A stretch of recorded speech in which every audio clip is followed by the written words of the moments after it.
Assalamualaikum warahmatullahi wabarakatuh. Selamat datang kembali di channel kami Pojok Rakyat, Pusat Kepengurusan Data Pemerintah dan Kegiatan Masyarakat. Baik, kali ini kami akan menjawab beberapa pertanyaan terkait dengan apa itu PPK. PPK itu adalah salah satu yang menjadi pertanda dimulainya pesta demokrasi. Ini adalah dibukanya pendaftaran panitia pemilihan kecamatan. Akan tetapi banyak masyarakat yang tidak memahami apa itu PPK, fungsinya apa, serta honor atau gajinya itu bagaimana, serta syarat-syarat untuk mendaftarnya bagaimana. Baik, kali ini kami akan mengulas terkait dengan apa itu tadi yang kami jelaskan terkait dengan tupoksi PPK. Mengacu pada Peraturan Komisi Pemilihan Umum Nomor 8 Tahun 2022, Panitia Pemilihan Kecamatan atau disingkat PPK adalah panitia yang dibentuk oleh KPU Kabupaten atau kota untuk melaksanakan pemilu di tingkat kecamatan. Panitia ini dibentuk paling lambat 6 bulan sebelum penyelenggaraan pemilu dan dibubarkan paling lama 2 bulan setelah pemungutan suara pemilu. Secara struktural, PPK terdiri dari 5 orang yang meliputi 1 orang ketua merangkap anggota dan 4 anggota lainnya. Para anggota PPK ini berasal dari masyarakat yang telah lolos seleksi dan dinyatakan memenuhi syarat sesuai dengan ketentuan peraturan perundang-undangan. Itu tadi adalah apa yang dimaksud dengan PPK itu. Sedangkan tugas PPK dalam pemilu, yakni terdapat sejumlah tugas anggota PPK dalam pemilu sebagaimana diamanatkan oleh Peraturan Komisi Pemilihan Umum Nomor 8 Tahun 2022. Mengacu pada peraturan tersebut, dalam penyelenggaraan pemilu PPK bertugas yakni pertama melaksanakan semua tahapan penyelenggaraan pemilu di tingkat kecamatan yang telah ditetapkan oleh KPU. Selanjutnya menerima dan menyampaikan daftar pemilih kepada KPU kabupaten atau kota.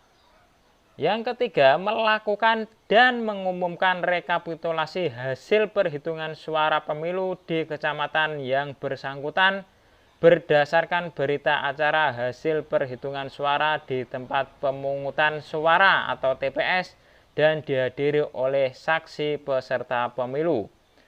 Selanjutnya tugasnya yakni melakukan evaluasi dan membuat laporan setiap tahapan penyelenggaraan pemilu di wilayah kerjanya.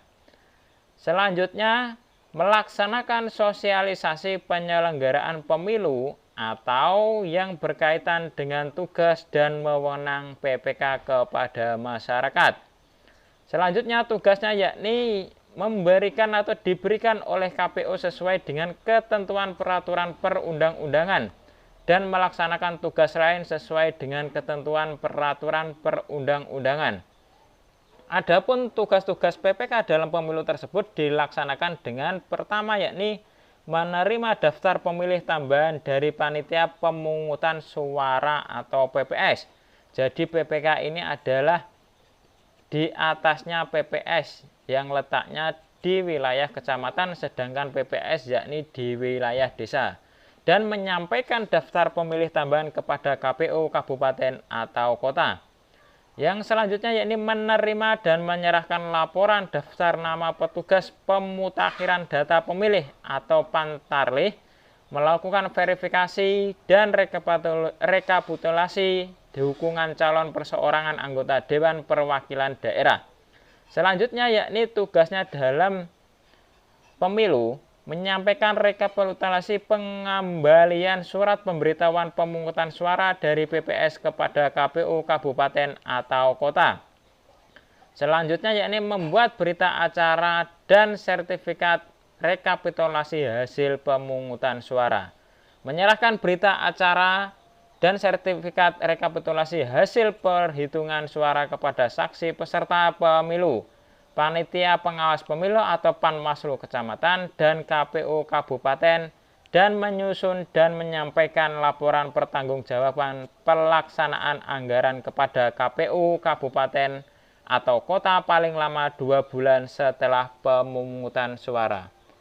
Adapun gaji besaran atau gaji PPK atau PPS sesuai dengan pemilu 2024 ini, yakni telah dinaikkan merujuk peraturan Menteri Keuangan nomor 647 ya, disebutkan mengenai besaran gaji PPK pemilu 2024 sebagai Badan ADHOC Pemilu.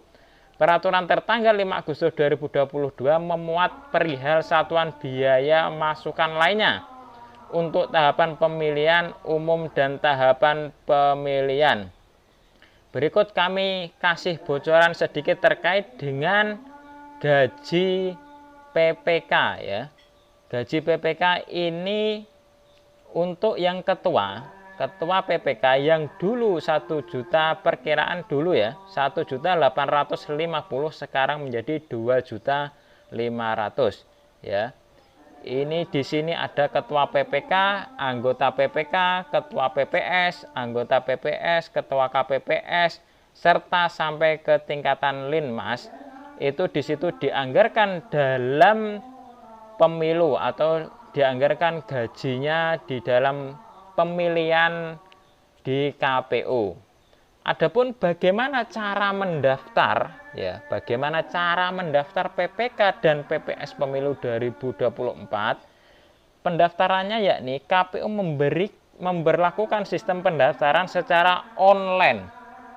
Para pendaftar terlebih dahulu harus mendaftar untuk bisa login di situs sistem informasi anggota KPU dan Badan ADHOC atau Syakba ya, bisa dilihat di laman https://syakbakpu.go.id.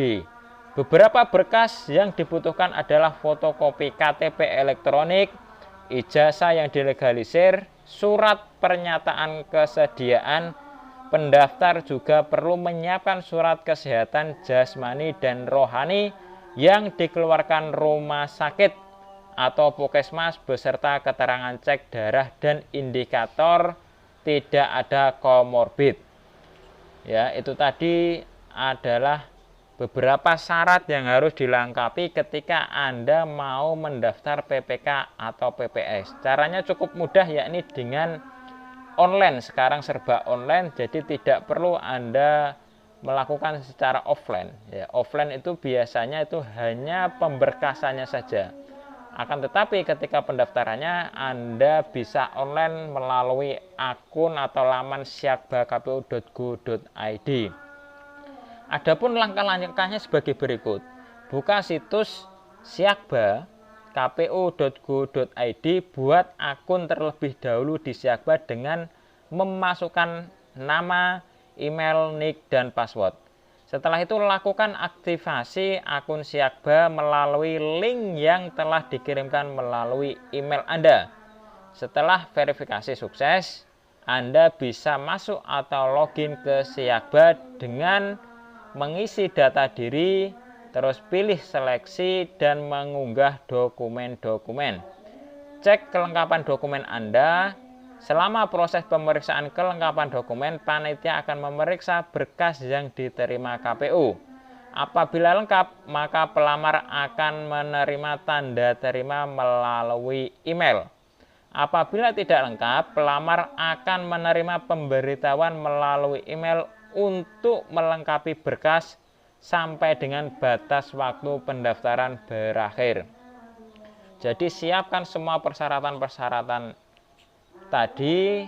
Setelah itu Anda bisa mengunggah di akun yang telah Anda buat, yakni di Syakba. Dan apabila ada kekurangan, sekarang lebih enak atau lebih bisa kita terima dengan baik karena di situ ada pembenahan atau diberikan waktu apabila data kita tidak lengkap atau tidak sesuai. Setelah itu akan dicek hasil verifikasi administrasi. Nantinya pelamar dapat mengecek hasil verifikasi administrasi keabsahan berkas. Apabila memenuhi syarat, maka pelamar dinyatakan lulus tahap verifikasi administrasi. Jika tidak memenuhi syarat administrasi, maka pelamar dinyatakan tidak lulus.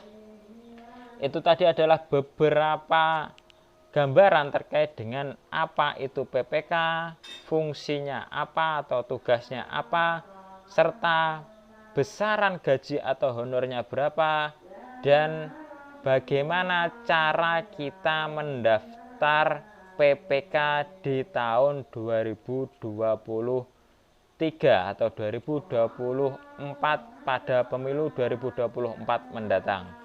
Ya, itu tadi adalah beberapa yang kami sampaikan, mudah-mudahan memberikan informasi Anda, memberikan wawasan Anda terkait dengan kepemiluan pada 2024 mendatang.